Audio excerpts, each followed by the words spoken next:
Comscore नुसार आता isakal.com आहे देशातील नंबर 1 ची मराठी न्यूज वेबसाईट। प्रत्येक अपडेटसाठी isakal.com ला नक्की भेट द्या।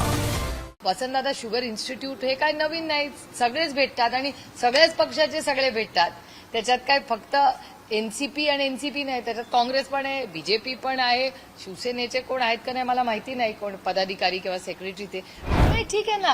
बघा, सशक्त लोकशाहीमध्ये ह्या गोष्टी बोलणं मला त्याच्यात काही गैर वाटत नाही। म्हणजे परवाच्या दिवशी जेव्हा आरोप प्रत्यारोप झाले अनेक वेळा, मी स्वतः संजय राऊत साहेबांना जाऊन भेटून आले। आमची सगळी टीम ताकदीने शिवसेनेबरोबर उभी राहिली आहे, कारण का आम्हाला कळतंय की ते त्या बघा मैत्री आहे, साथ आहे आणि खरं जे खरं आहे त्याच्यावर आम्ही उभे राहणार।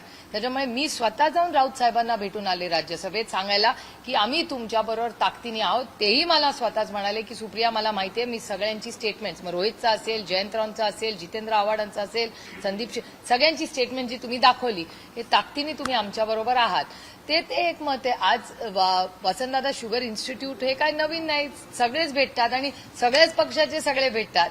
त्याच्यात काय फक्त एनसीपी आणि एनसीपी नाही, त्याच्यात काँग्रेस पण आहे, बीजेपी पण आहे, शिवसेनेचे कोण आहेत का नाही मला माहिती नाही, कोण पदाधिकारी किंवा सेक्रेटरी ते, पण ही अनेक वर्षाची चाललेली आहे। समाजात बघा, हर्षवर्धन भाऊ बीजेपीमध्ये होते तेव्हाही मीटिंगला यायचे। त्याच्या कधी म्हणून आमचं कसं तुम्हाला सांगू, आमचं जे सोशल काम आहे किंवा अकॅडमिक काम आहे आणि आमचं राजकारण हे कम्प्लिटली दोन वेगळ्या गोष्टी। अकॅडमिक आणि रिसर्चचं काम एक जग आहे आणि राजनीती एक जग आहे। दोन्हीमध्ये ना ह्याच्यात कॉम्प्रोमाइज ना ह्याच्यात।